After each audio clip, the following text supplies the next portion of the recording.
Vamos então seguir com a leitura do livro O Passe como Cura Magnética, escrito pela doutora e pesquisadora Marlene Nobre.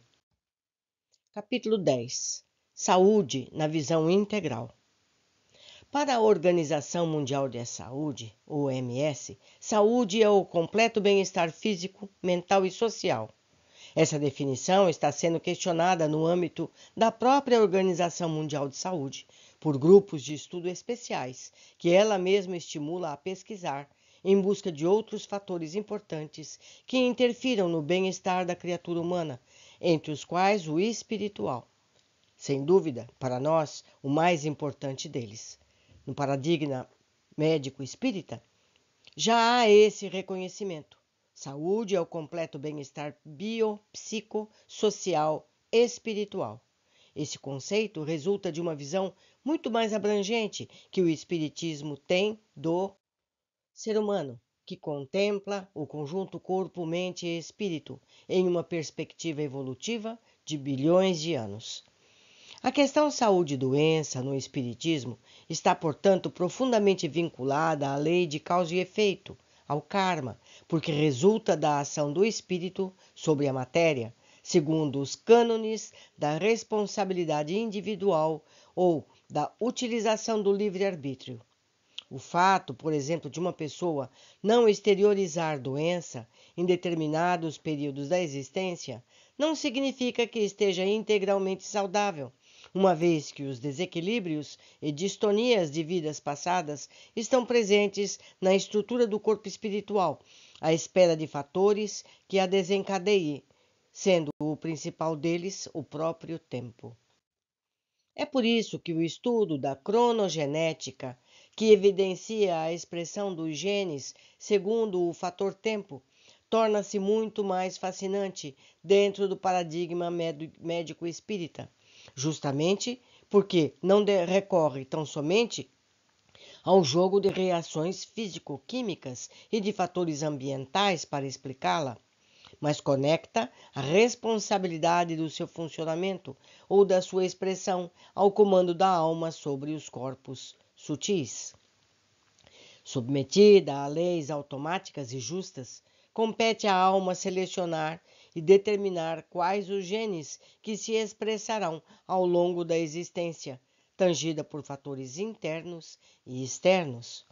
E o fator tempo, concebido de forma mais abrangente, porque expressa também as ações de vidas passadas. Karma, expressão vulgarizada entre os hindus, que em sânscrito quer dizer ação, a rigor designa causa e efeito, de vez que toda a ação ou movimento deriva de causa ou impulsos anteriores. Isso está no livro Ação e Reação, no seu capítulo 7º, na página 84 da edição que a Marlene usou.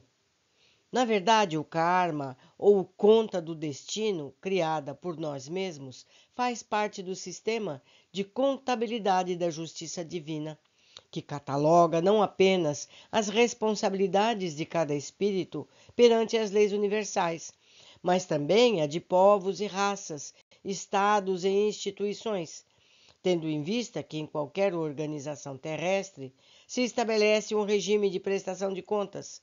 É impossível supor que a casa de Deus, que é todo o universo, não viveria igualmente sem ordem. Isso está no livro Ação e Reação, no seu capítulo 7º. De tudo prestaremos conta: os patrimônios materiais, riquezas da inteligência, tempo e forma, corpos diversos, afeições e rótulos honoríficos, enfim, de tudo o que nos é concedido por Deus, como empréstimo para a evolução espiritual que engloba sabedoria e amor. Como enfatiza o instrutor espiritual Druso, diz ali: desde o eletrão, ou seja, os elétrons, os gigantes astronômicos da tela cósmica, tudo constitui reservas de energia de Deus, que usamos em nosso proveito por permissão dele, de sorte a provermos com firmeza a nossa própria elevação à sua majestade sublime. Após conquistarmos a coroa da razão, de tudo se nos pedirá contas no momento oportuno, mesmo porque não há progresso sem justiça na aferição de valores. Livro Ação e Reação, no seu capítulo 7º. Na mesma linha de pensamento, ressalta o benfeitor Clarencio que, diz ele, o nosso veículo sutil, tanto quanto o corpo de carne, é criação mental no caminho evolutivo, tecido com recursos tomados transitoriamente por nós mesmos ao celeiros o universo. Tudo é trabalho da mente no espaço e no tempo, a valer-se dos milhares de formas, a fim de purificar-se, santificar-se para a glória divina. Livro Entre a Terra e o Céu, no seu capítulo 20. A criatura humana vive dessa forma com os empréstimos que o Pai Celestial lhe confere. E de que forma utilizamos essas concessões? Através de nossos pensamentos, palavras e atos que nos fluem invariáveis do coração. Gastamos e transformamos constantemente as energias do Senhor. Livro Ação e Reação, capítulo 7 ainda.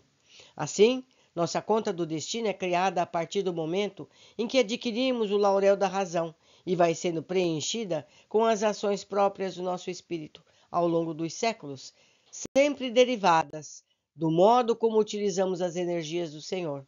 São anotadas, sobretudo, as intenções com que aplicamos os nossos sentimentos. Aprendemos com os mentores espirituais que a percentagem quase total das enfermidades humanas tem origem no psiquismo. Orgulho, vaidade, egoísmo, preguiça, crueldade são vícios da mente, gerando perturbações e doenças em seus instrumentos de expressão. As moléstias conhecidas no mundo e outras que ainda escapam ao diagnóstico humano, por muito tempo persistirão nas esferas torturadas da alma, conduzindo-nos ao reajuste. Entre a Terra e o Céu, no seu capítulo 21. No mesmo teor de ideias, no século XVIII, Mesmer afirmava que as causas físicas devem se juntar às influências das causas morais. Diz dessa nota, A Ciência Negada e os Textos Escondidos, Introdução. Ensinava que o orgulho, a inveja, a avareza, a ambição, todas as paixões aviltantes do espírito humano são também causas invisíveis de doenças visíveis. Para ele, o magnetismo animal não cura os males moral, os da alma. Emmanuel simplifica tudo afirmando: saúde e a perfeita harmonia da alma. Isso está no livro O Consolador, no seu capítulo 5º. Para atingir este estágio, é preciso evoluir muitíssimo na aquisição do conhecimento e do amor. Por isso mesmo, Jesus deixou o padrão ideal de cura para o mundo. Ele não apenas curava o físico, como advertia o beneficiário de que não deveria voltar a pecar, ou seja, a errar, a cometer os mesmos erros, a incidir nos mesmos erros morais que lhe ocasionaram a doença. Aprendemos também com Cristo que os passes podem auxiliar a criatura encarnada na mudança, inclinando-a à melhora da conduta moral para o bem.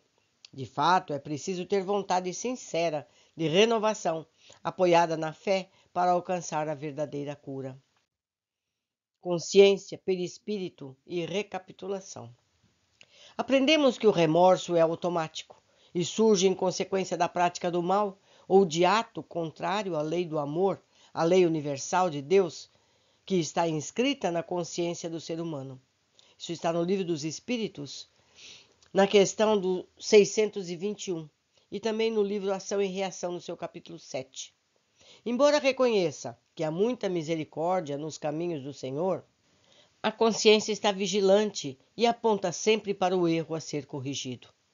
É por isso que, depois de passarmos largos anos em serviço nas zonas espirituais da Terra, entramos espontaneamente na faixa de recordações menos felizes, identificando novas extensões de nosso karma ou de nossa conta e, embora estejamos reconhecidos a benevolência dos instrutores e amigos que nos perdoam o passado menos digno, jamais condescendemos contra nossas próprias fraquezas.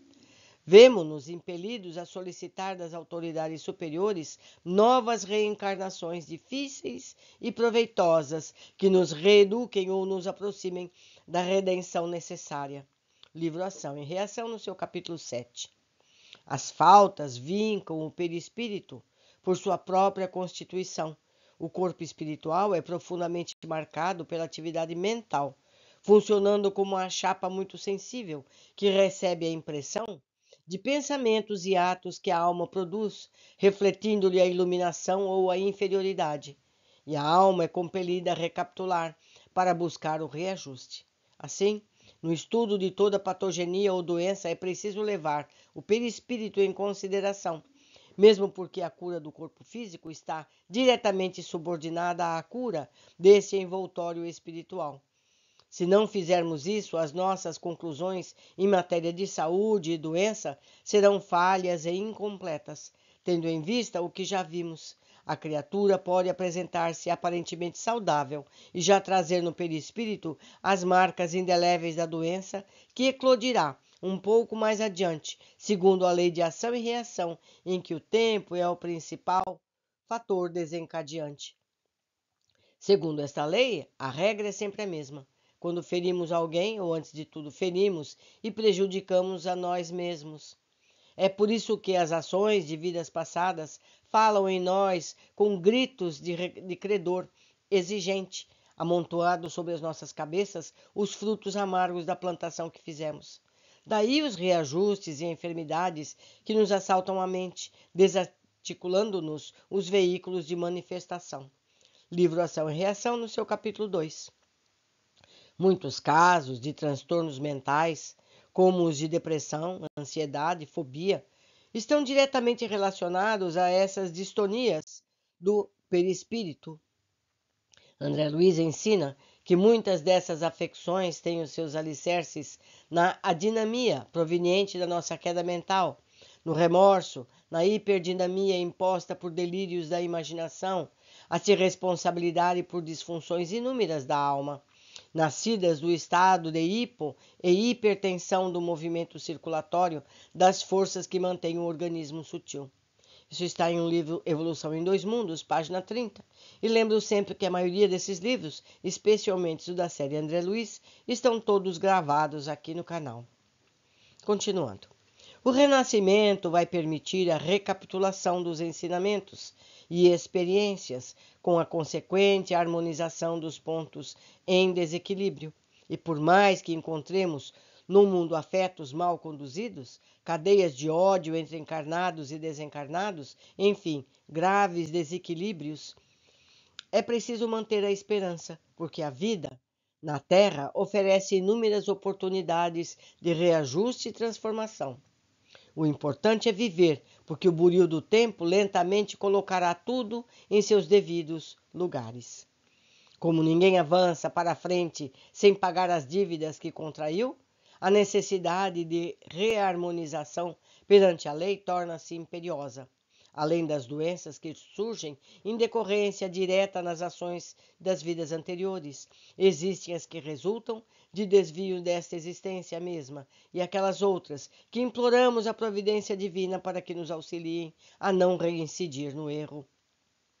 Por exemplo, há alcoólatras inveterados, dependentes de drogas em geral, bem como cultores da gula, que pedem sempre para voltar em corpos que sejam, desde a infância, inclinados à estenose do piloro, à úlcera gástrica, ao desequilíbrio do pâncreas, à colite e a múltiplas enfermidades do intestino, que lhe impõem torturas sistemáticas, embora suportáveis, no decurso da existência inteira. Livro Ação e Reação, no capítulo 19. Há os que se utilizam mal do esporte e da dança e pedem formas orgânicas ameaçadas de paralisia e reumatismo, visitadas de achaques e neoplasmas diversos que lhes obstêm os movimentos demasiado livres. Há também os que precisam se precaver de crimes cometidos pela calúnia e maledicência, e por isso pedem dificuldades auditivas e visuais, assim como intelectuais e artistas que utilizaram os sagrados recursos do espírito na perversão dos sentimentos humanos. Por isso pedem inibições graves de ordem cerebral para que possam desenvolver as qualidades do coração. Isso está em Ação e Reação, também no capítulo 19. E a bondade divina é tão grande que confere sempre a todos os filhos a bênção do recomeço. Por isso permanece conosco a certeza de que um dia o bem prevalecerá no planeta, como fruto do burilamento de seus habitantes em encarnações sucessivas. Mais dia menos dia, a medicina há de considerar o doente como um todo psicossomático, se quiser realmente investir na arte de curar. Livro Ação e Reação, ainda no capítulo 19. Com a medicina espiritual, aprendemos que um dia o ser humano ensinará ao próprio ser humano, consoante as instruções do divino médico, que a cura de todos os males reside nele próprio. Livro Entre a Terra e o Céu, capítulo 21. Por movimentarem forças restauradoras, os passes são, sem dúvida, excelentes elementos terapêuticos para a alma.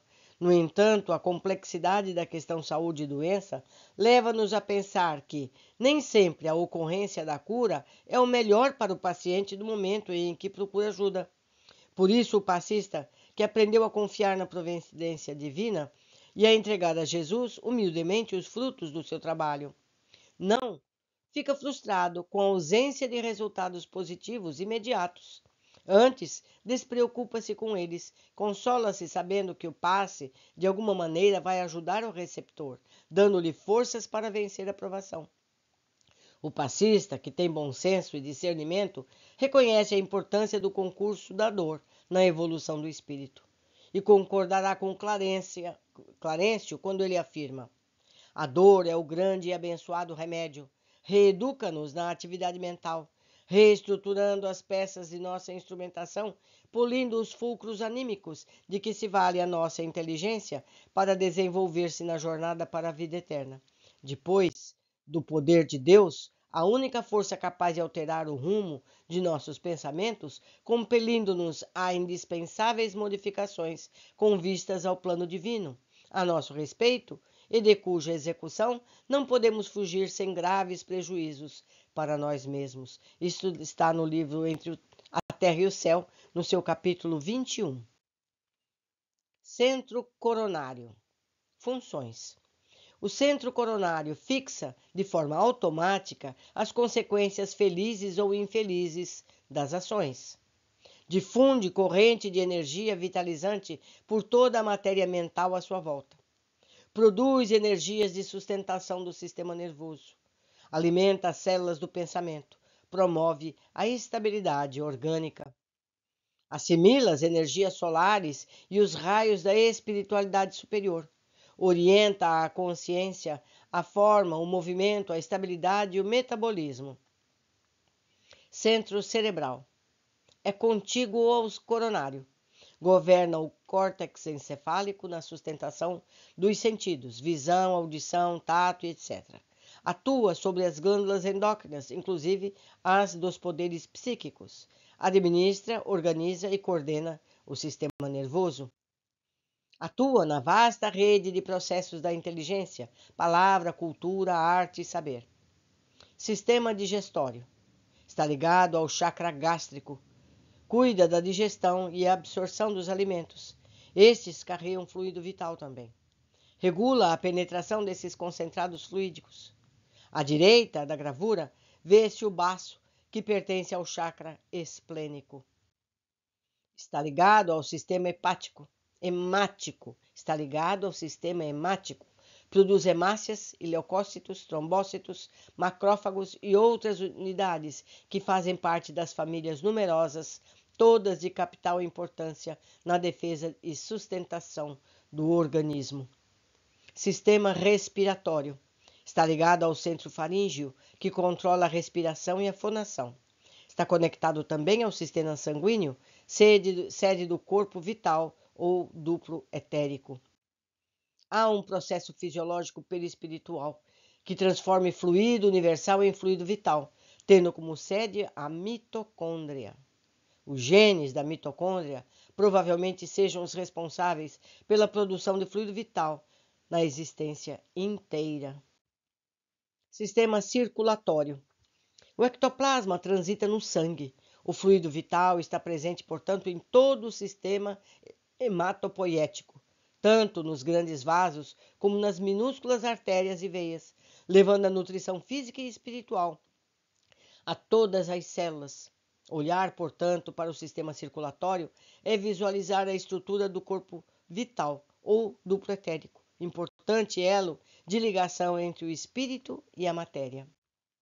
Com a morte física, a alma perde esse envoltório, a matéria que o preenche desaparece, sendo dispersa no ambiente da crosta terrestre. Sistema nervoso. William Crookes pesquisou por mais de 3 anos as materializações do espírito Kate King e revelou a descoberta de uma força nova no ser humano, que procede do sistema nervoso, está ligada a uma forma desconhecida ao organismo humano. Para André Luiz, essa força constitui emanação neuropsíquica que assegura o equilíbrio entre a alma e o corpo. Os metapsiquistas a denominam ectoplasma e Kardec fluido vital. Eu vou incluir nesta série de vídeos um vídeo de outro canal que mostra exatamente todos os chakras. Espero que vocês gostem. Por enquanto, ficamos aqui com um grande abraço.